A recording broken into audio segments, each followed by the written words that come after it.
Hello, everyone, and welcome to day 4 of Digital Inclusion Week. I'm Anthony Hake over at the Oak Hill Collaborative, and today we're going to have a presenter, Adam Nichols, talk about 3D printing and how you can use it to print your own Dungeons and Dragons models. Just kind of file in, and as you do, feel free to introduce yourself, tell us in the chat who you are and how you found out about Digital Inclusion Week. Let's give it about, say, 10 minutes or so for everyone to file in.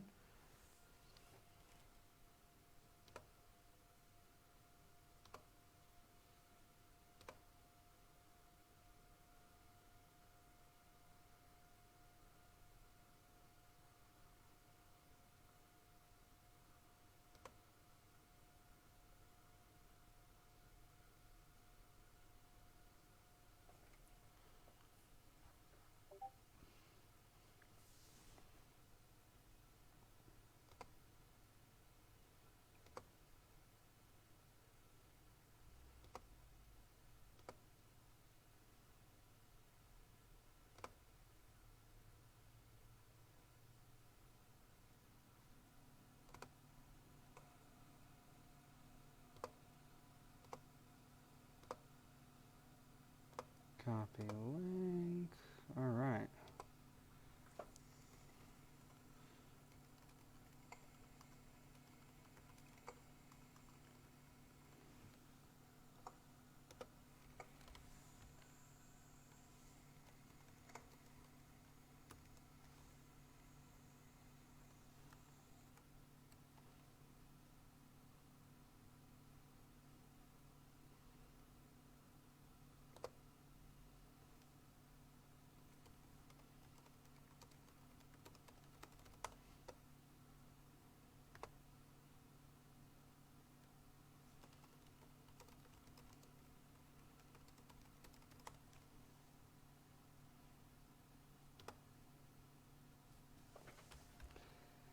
All right. Still waiting on some more people to come on down. Got about 8 minutes left. If you're looking for the Digital Inclusion Week Day 4 talk, this is it. I'm just the kind of sort of pseudo host, Anthony Hake. In a minute, about around 6 o'clock, 6:10 actually, I'm going to hand it over to the presenter, Adam Nichols, and he's going to talk about 3D printing your own D&D models. So just hold off for a little bit longer. Meanwhile, I need to get this, make sure this stream goes everywhere it needs to.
about 3 more minutes.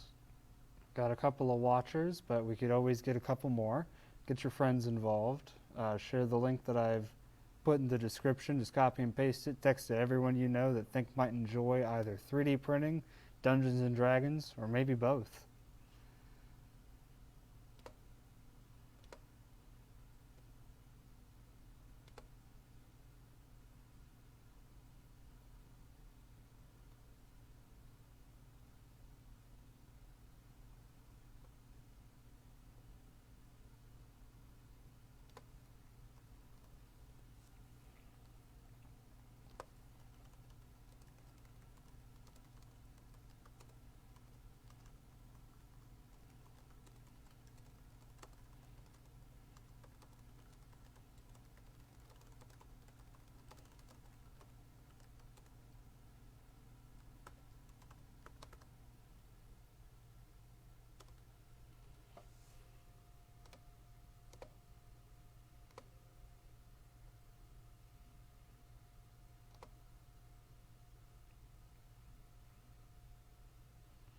New comments. We got someone in the audience here.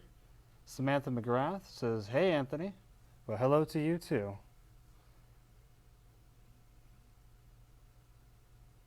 Glad you could make it. All right.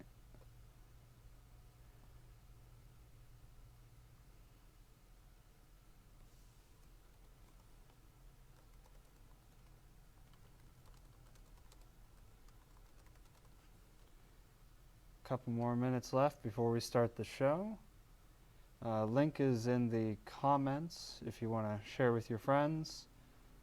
And another thing, for questions, if you have any, feel free to throw them in the chat as the video is playing. Later, I'm going to have Adam Nickels on Hangouts, so that I'm going to read off all of the questions that you put in the comments section, and he'll answer them accordingly. And another thing is that if you're watching this later, after it's done being live and is archived, feel free to still ask questions. We will be able to go back and answer those even after the live stream has ended. So we're here to learn all there is to learn about 3D printing and how we can use it to save money on D&D models. Without further ado, it is 6:10, so I'm going to hand it on over to our man, Adam Nickels. Enjoy.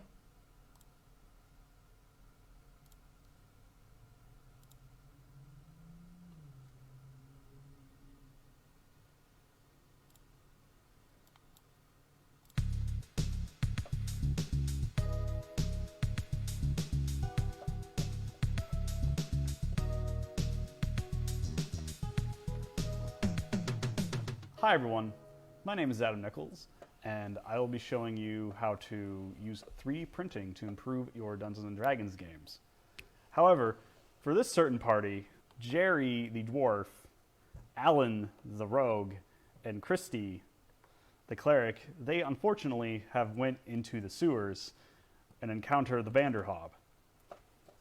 That aside, what is 3D printing? 3D printing falls into two main categories for consumer-grade products. One is FDM printing, or fused deposition material, which is much like a glue gun that moves across a heated bed to deposit filament that will then cool and then create these little models. Another way is DLP printing, which is digital light processing, which is basically a bed that goes into some resin and then utilizes UV light to then extrude the print out of liquid. Now, these prints are more highly detailed, and they are able to be printed in multiples at one time. Fusion deposition printing, on the other hand, prints out each model at a time. This can take longer and can have several problems along the way, but if you know what you're doing, you can probably avoid most of those pitfalls. So, to start 3D printing, you're going to need a few things. Obviously, you're going to need a printer. Today I'm going to show you how to use a FDM printer to print out a small tile. Another thing you're going to need is filament. Right here we're using 1.75 millimeter PLA. You're also going to need a slicer with your computer. Today we're going to be using Slicer, or Slicer 3D, and then next you're going to need some files, which there are a ton of places on the internet where you can actually get these. So, what is going on with the 3D printer? Well, for starters, we have our bed. This will be heated up to around 50 to 60 degrees Celsius for PLA. We have our Bowden tube, which goes from a feed hole and goes to the spool holder, which it will then extract it around the Bowden tube into the drive, which that's one of these little stepper motors. All of the motors on a 3D printer are stepper motors. They're these tiny little box motors that utilize very little electricity to basically turn via electrical pulses. Next we have our control screen, which comes with a little dial, and you can, move around here. You can control what's going on. You can control the temperature, the motion, the filament, what have you. You can prepare it, which will let you do things like auto home.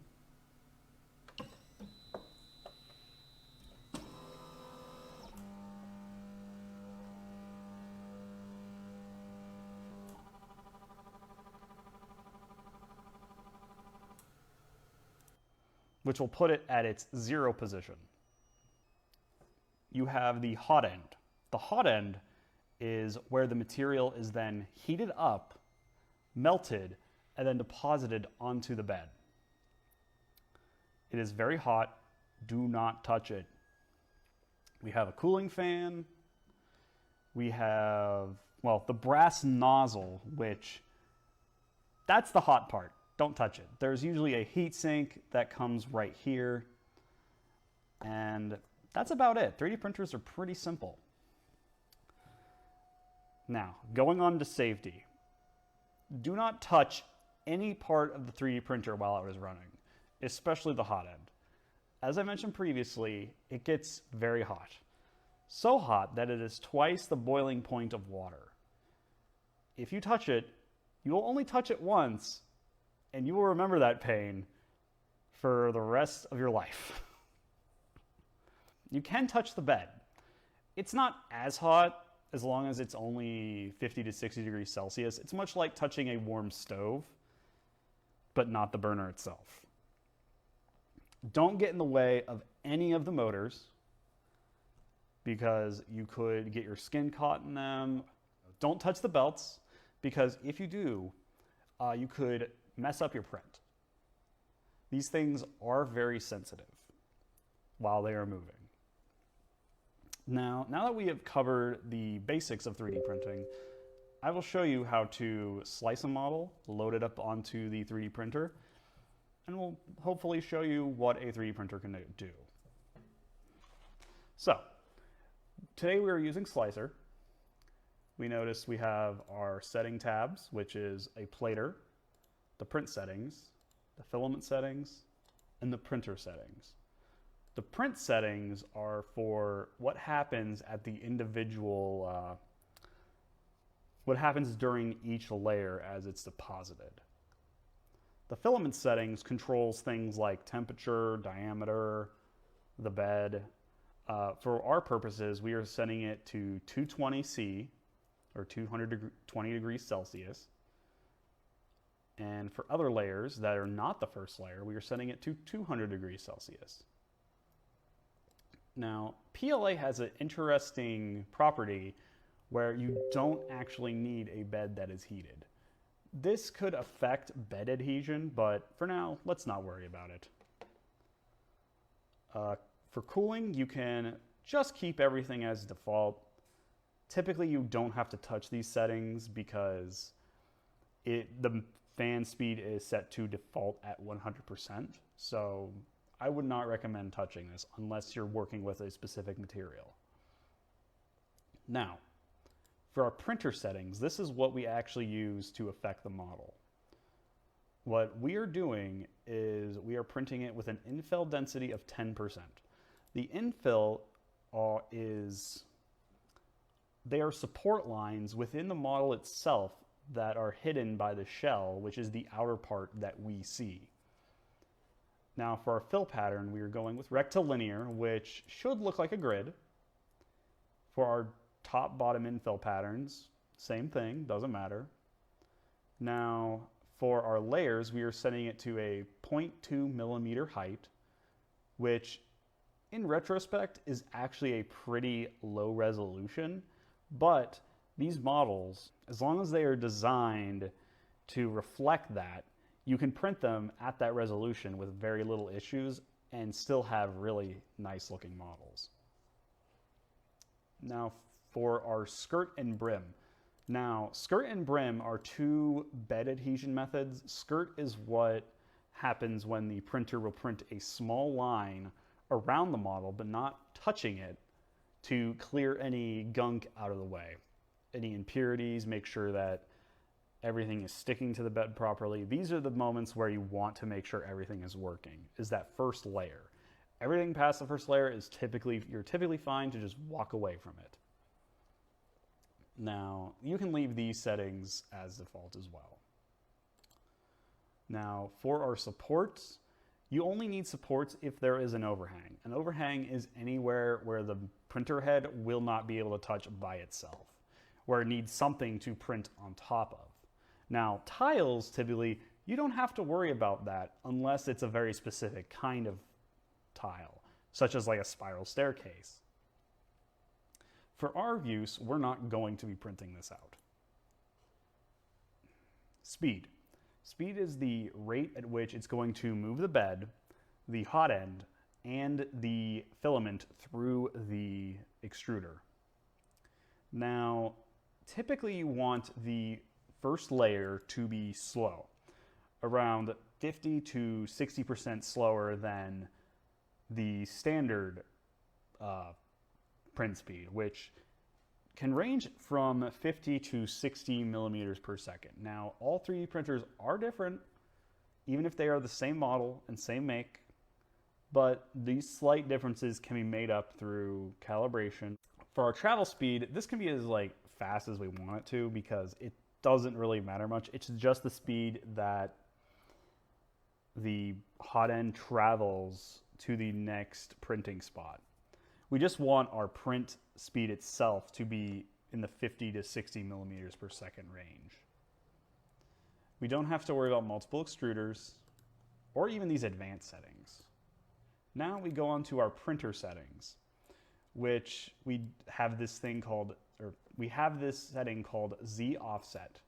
Keep this at 0 unless you are having problems with your bed adhesion or you're having a thing called elephant's foot, which is a small blob of plastic that gets pushed out from the very first layer that forms a ridge around where the print bed meets the nozzle.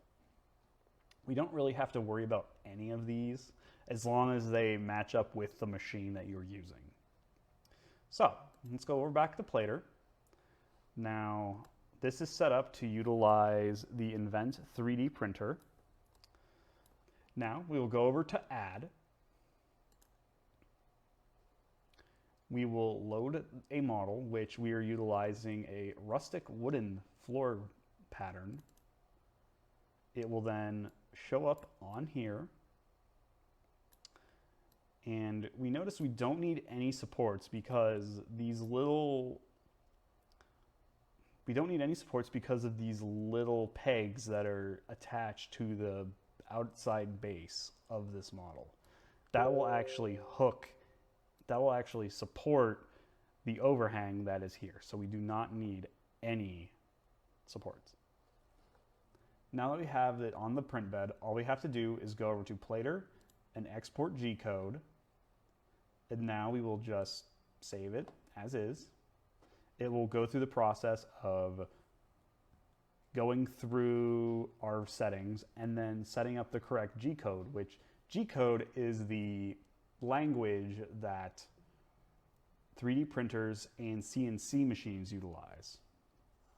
Now that we have that out of the way, we will just load up our model onto our thumb drive, and then we will let it rip. Now that we have our G code loaded onto our SD card, we are then going to go over to our printer, and then now that we have inserted it, now we want to make sure that the nozzle is slightly out of the way. So, for example, we'll just move it there. Doesn't have to be a lot of distance. So,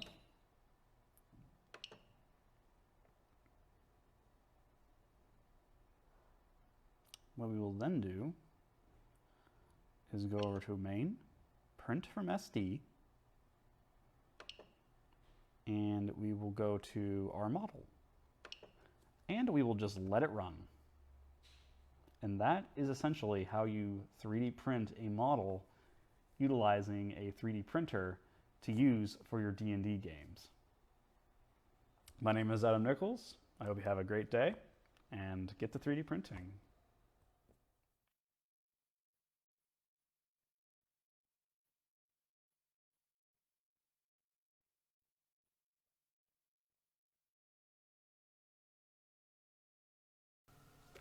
All right, back to me. Hello, everyone. That was just Adam Nichols teaching everyone how to use FDM printers to very quickly make D&D models for your D&D games. I also have him on call here on Hangouts. Let me just go ahead and bring him up. All right. Hello, Adam, can you hear me? Yes. All right, cool. So, just to kind of kick off the round of questions, I know I had a question myself personally. You mentioned two different kinds of printers, FDM and what was the other one? The other one had something to do with light, right? Yes. DLP or digital light processing. All right. What would you say for someone who's new to 3D printing, which one of these is easier to get into and learn? Well, there's a series of pros and cons.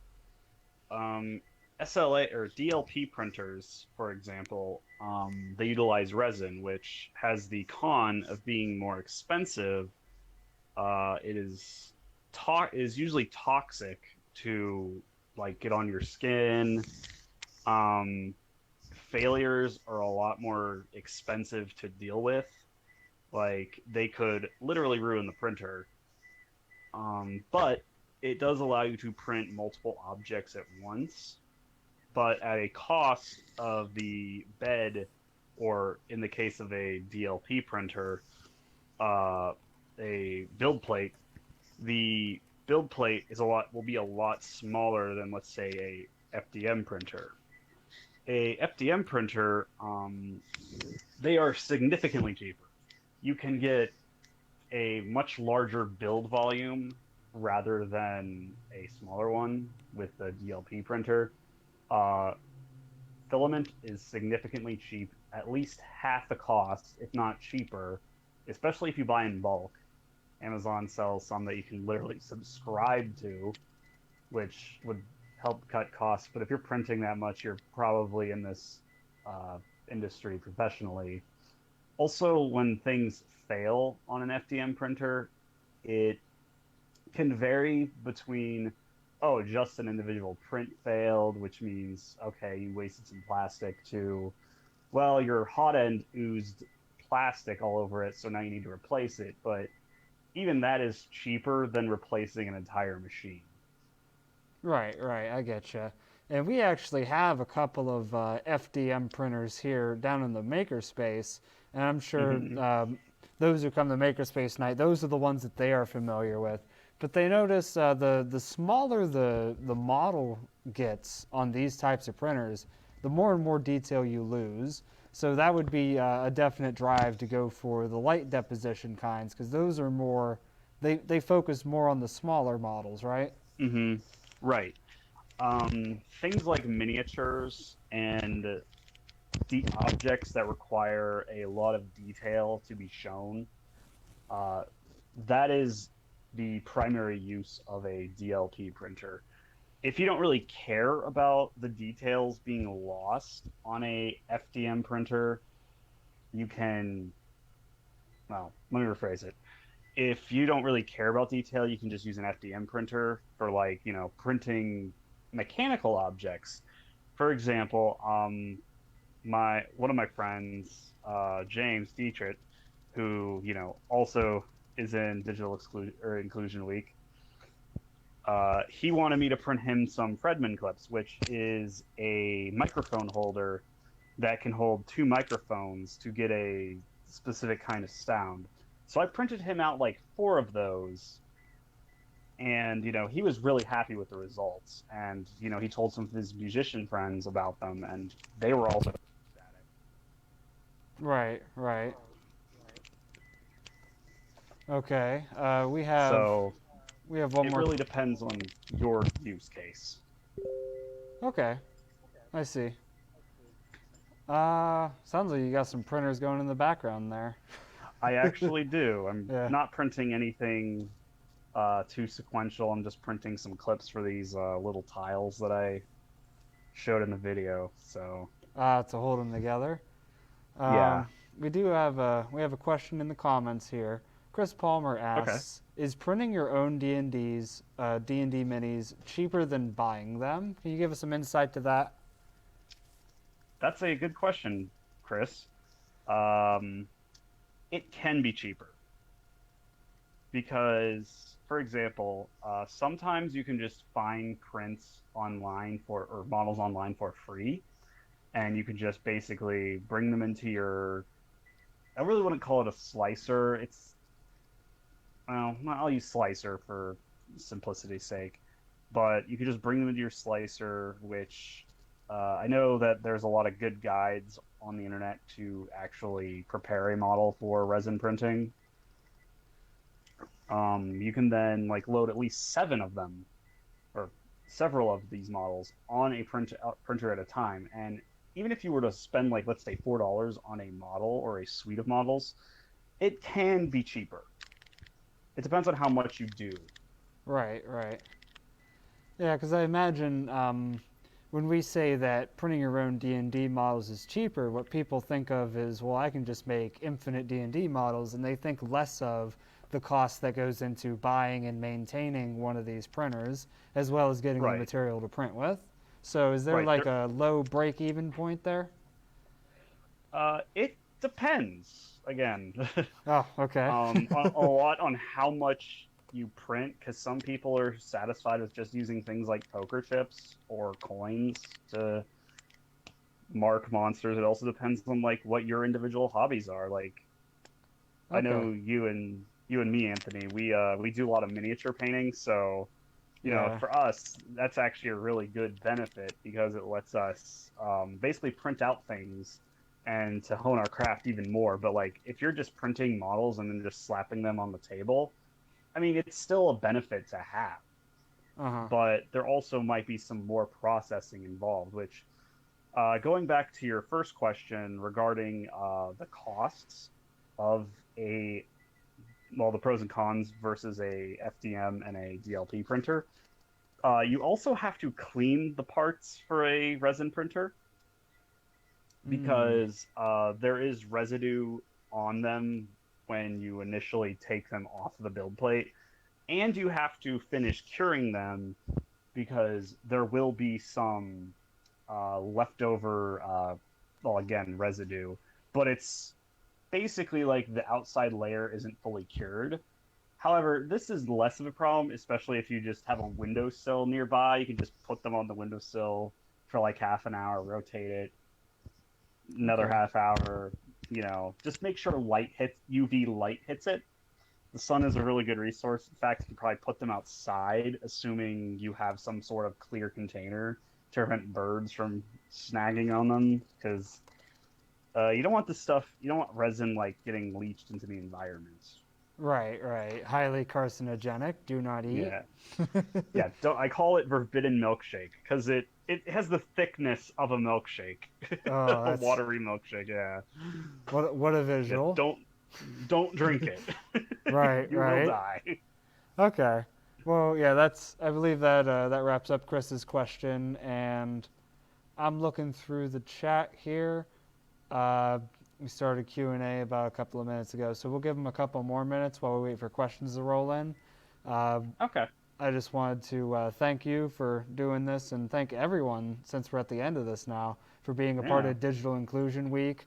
This is a national thing thanks to the NDIA, National Digital Inclusion Alliance, so we want to give them a large shout out for Hmm. starting this initiative, getting people into the conversation of technology, because it's once we start asking these questions, then we start looking for the answers. And the Hmm. journey that we make between the question and the answer, that's when the real learning and the skill sets come in. So, Right. so thanks, NDIA. This is Oak Yeah. Hill Thank you. right.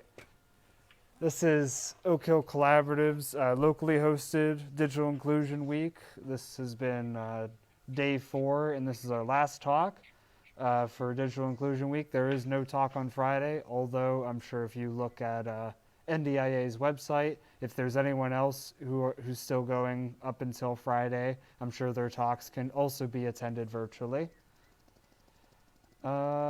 And coming back to chat, looks like that's about it. So Yeah. All thank you right. for your time, Adam. You can Yeah. go ahead Thank and you. hop off now. I'm gonna start All closing up right. shop.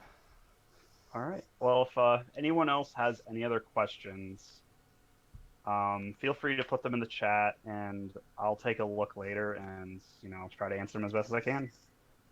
All right, sweet. Thank you. All right. No problem. Thank you for having me. Yep. Bye. All right. Bye. All right.